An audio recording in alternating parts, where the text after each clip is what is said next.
Existia morte antes de Adão pecar? Carta de Paulo aos Romanos, capítulo 5. Comentário de Mário Persona. É importante entender que esse versículo 12 está falando da humanidade. Portanto, por um homem entrou o pecado no mundo, e pelo pecado a morte, assim também a morte passou a todos os homens. Por isso que todos pecaram. Porque se nós formos entender que existiu uma criação antes dessa de Gênesis capítulo 1, versículos 2 em diante, que é aquela criação primordial, não do homem, mas que havia animais na terra, tanto é que os fósseis estão aí, não é? Existia a morte antes. A morte existia. Mas aqui o assunto é o homem. Tanto existia a morte que todos nós sabemos que a própria natureza é impossível que ela exista sem o ciclo de vida e morte. Uma árvore, uma folha cai no chão, morre, se transforma em adubo. As bactérias no mundo e dentro de cada ser vivo vivem e morrem o tempo todo. Mas aqui o assunto é o homem. Eu já vi pessoas argumentarem, falando, não, é que veja lá em Romanos, tal, que a morte entrou por Adão, não tinha morte antes de Adão. Eu não sei se a gente pode afirmar isso, porque o próprio fato de Adão cair, lá em Gênesis capítulo 3, no versículo 22, diz assim: Então disse o Senhor Deus, eis que o homem é como um de nós, sabendo o bem e o mal. Isso aqui falando de Adão depois da sua queda. Ora, para que não estenda a sua mão e tome também da árvore da vida, e coma e viva eternamente, o Senhor Deus, pois, o lançou fora do jardim do Éden para lavrar a terra de que fora tomado. O que aconteceria se Adão tivesse tomado da árvore da vida e comido? Isso que está escrito aqui. Ele viveria eternamente, ele não morreria. Isso seria uma desgraça completa para o ser humano não morrer na sua condição de pecador. Por isso que hoje nós entendemos também que a morte é uma misericórdia de Deus. Quando ela leva um salvo, ela é uma serva de Deus, levando ele de volta para Deus, o seu espírito de volta para Deus, para guardar a sua ressurreição, até que Cristo venha para ser transformado, ou até que venha a ressurreição. Então aqui em Romanos, é bom entender isso, que aqui está falando do homem, o pecado do homem que entrou na criação e com isso afetou o homem. Nós sabemos que toda a criação geme e suporta dores até agora por causa do pecado do homem. Por isso os animais ficam doentes, as plantas ficam doentes e toda a desgraça que existe na própria natureza, não é? Mas aqui a questão é o ser humano. E o homem herdou o pecado de Adão. Muitos argumentam que é errado que Deus tenha culpado os descendentes de Adão, porque eles não pecaram, né? Supostamente não teriam pecado. Quem pecou foi Adão. E alguém também argumenta que não foi nem Adão quem tomou do fruto da árvore, foi Eva. Então que Eva deveria ser penalizada e não Adão. Mas nós vemos que Adão era cabeça, e Eva tinha sido tirada do corpo de Adão. Então ela era uma parte intrínseca do corpo de Adão, da pessoa de Adão. O que ela fazia, o que Eva fazia, tinha consequências também naquele que é a sua cabeça, que era Adão. E por isso hoje, todos os descendentes de Adão, toda a linhagem de Adão, são pecadores. Eu já recebi pessoas contestando, dizendo que como é que pode Deus culpar, né, uma pessoa que não estava lá no Éden para tomar uma decisão como a que Eva e Adão tomaram. Aí eu dou exemplo daquele que tem um pai traficante. O pai era traficante, escondia a droga no quintal, cavava o quintal, escondia a droga e tal. Aí o filho não é o traficante. Mas o filho, num momento de aperto, ele vai lá no quintal e faz um buraquinho e tira alguma droga para vender. Eu pergunto, ele é responsável também? Se ele não é o que plantou a droga, o que criou a droga, ele é um receptador. Então, todo ser humano, por mais que ele queira se justificar como não sendo pecador, ele vai cair na desgraça de pecar, não é? Porque é impossível, não há homem que não peque.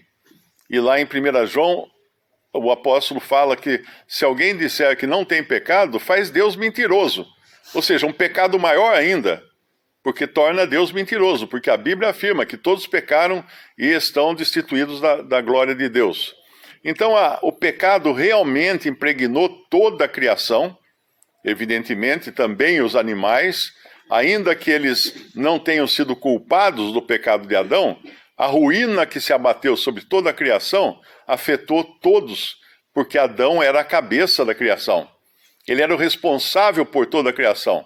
Quando um país tem um presidente mau, ou um presidente que seja, não seja responsável, ou não seja bom para presidir um país, todo o país sofre. Todos os habitantes, porque eles estão debaixo de um cabeça. Eles estão debaixo de uma cabeça que está agindo de uma maneira que não é correta. Por isso que todos pecaram. E a primeira evidência da salvação ou da conversão de alguém é se reconhecer pecador e incapaz. No momento em que a pessoa se rende a Cristo por se considerar pecador e incapaz, ela pode agora crer em Jesus e ser salva e receber o selo do Espírito Santo. Nós vemos que para o cristão a morte, que é o assunto que trata aqui, a morte é uma misericórdia. A morte é uma serva, porque ela nos leva à presença de Cristo. Por isso que um velório a gente chama velório no Brasil porque usam velas, né? Mas um sepultamento, né, de um crente em Cristo é muito diferente quando você vai a um sepultamento de um que creu em Jesus e morreu crendo e contente da vida que levou aqui e de partir para estar com o Senhor. É diferente, porque ali todos estão tranquilos. Agora, você vai num velório, vai num sepultamento de um incrédulo. É uma gritaria, é um choro, é gente que se agarra no morto, não quer que feche o caixão, é aquele desespero. Essas cenas você vê também nos sepultamentos lá na Arábia Saudita, no Oriente Médio, de pessoas do islamismo. Por quê? Porque eles não têm esperança nenhuma de vida eterna. Jamais. Não existe a esperança. Então eles ficam naquele desespero, fica aquela gritaria, aquela choradeira. Mas quando conhecemos o Senhor Jesus, sabemos que uma pessoa parte daqui para entrar na presença dele. Eu me lembro sempre do livro que eu li, era um livro em inglês, de uma biografia de um pregador. Quem era o nome? Qual era o nome do pregador mesmo? Deixa eu lembrar aqui o nome do pregador. Era Miller,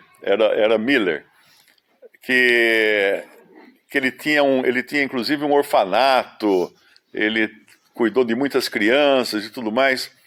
E o último capítulo do livro, é muito bonita a maneira como a autora do livro descreveu a morte dele. Ela falou que naquela noite, da data tal, ano tal, ele estava na sua cama dormindo, aí levantou-se no meio da noite para ir ao banheiro. E aí ele viu o amado, ela descreve assim, e caminhando no quarto, ele viu o amado. Olha que coisa linda a descrição da morte de um santo. Ele viu o amado, ele não morreu, ele viu o amado. Passou da vida para a vida eterna, para a vida total, completa na presença de Cristo. Uma passagem interessante também está em 2 Coríntios, capítulo 3, versículo 5. Não que sejamos capazes por nós de pensar alguma coisa como de nós mesmos, mas a nossa capacidade vem de Deus, o qual nos fez também capazes de ser ministros de um novo testamento, não da letra, mas do Espírito, porque a letra mata e o Espírito vivifica. Muitos de religiões, às vezes eu cito um versículo da Bíblia para alguém e o cara fala assim, não, mas a letra mata. Você não pode seguir o que está escrito na letra. Só que o problema aqui é que essa letra que ele fala aqui, o contexto, é a letra da lei. A lei dada a Moisés. Porque a letra mata e o Espírito vivifica. E o seu ministério da morte, essa é a letra, essa é a lei. Gravado com letras em pedras. Veio em glória de maneira que os filhos de Israel não podiam fitar os olhos na face de Moisés, por causa da glória do seu rosto, a qual era transitória, como não será de maior glória o ministério do Espírito? Porque se o ministério da condenação foi glorioso, muito mais excederá em glória o ministério da justiça. Então aqui ele deixa claro que existem dois ministérios, um da condenação, que era o da lei, porque a lei não justificava o homem. A lei matava o homem. A lei condenava à morte quem transgredisse a lei. Então hoje um cristão que queira ser justificado pela lei, ele não entendeu nada do que são as Escrituras. Porque é muito claro que a lei só podia levar à morte, nunca levar à vida, nunca justificar ninguém. Assim Deus deu a lei para provar o homem, para provar a sua incapacidade. Mas pela graça, por Moisés veio a lei, mas pela graça, hoje nós podemos ser justificados pela fé no nosso Senhor Jesus Cristo. E voltando lá ao nosso capítulo 5 de Romanos, no versículo 13 diz que, porque até a lei estava o pecado no mundo, mas o pecado não é imputado, não havendo lei. Bem, então não havia lei, como é que as pessoas morriam então? Se a lei leva à morte, não é? No entanto, a morte reinou desde Adão até Moisés, até sobre aqueles que não tinham pecado à semelhança da transgressão de Adão, o qual é figura daquele que havia de vir. Mas não é assim o dom gratuito como a ofensa, porque se pela ofensa de um morreram muitos, muito mais a graça de Deus e o dom pela graça, que é de um só homem, Jesus Cristo, abundou sobre muitos. E não foi assim o dom como a ofensa, por um só que pecou, porque o juízo veio de uma só ofensa, na verdade, para a condenação. Mas o dom gratuito veio de muitas ofensas para a justificação. Porque se pela ofensa de um só a morte reinou por esse, muito mais os que recebem a abundância da graça e do dom da justiça reinarão em vida por um só Jesus Cristo. Pois assim como por uma só ofensa veio o juízo sobre todos os homens para a condenação, assim também por um só ato de justiça veio a graça sobre todos os homens para a justificação de vida. Então é uma insanidade a pessoa querer culpar a Deus pela desgraça do mundo, ou pela morte das pessoas, ou pela condenação do pecador. Porque essa passagem, na sua totalidade, deixa muito claro que o que Deus fez em graça é muito superior e de muito maior misericórdia do que aquilo que a lei exigia do homem pecador. E mesmo não havendo lei até que viesse Moisés, pelo menos a lei não existindo até que viesse Moisés, as pessoas morriam. As pessoas morriam porque a morte era consequência do pecado e todos os seres humanos estão sujeitos a ela por causa do pecado. Mas aí vem Cristo, e vem essa intervenção divina que, se pelo pecado de um muitos se tornaram pecadores, pelo ato de justiça de um, muitos são feitos justos agora. E todo ser humano que realmente reconhecer a bondade de Deus, a graça e a misericórdia de Deus, não vai querer ser justificado por lei, mas vai querer ser alcançado e salvo e justificado por graça e pela fé no Senhor Jesus Cristo.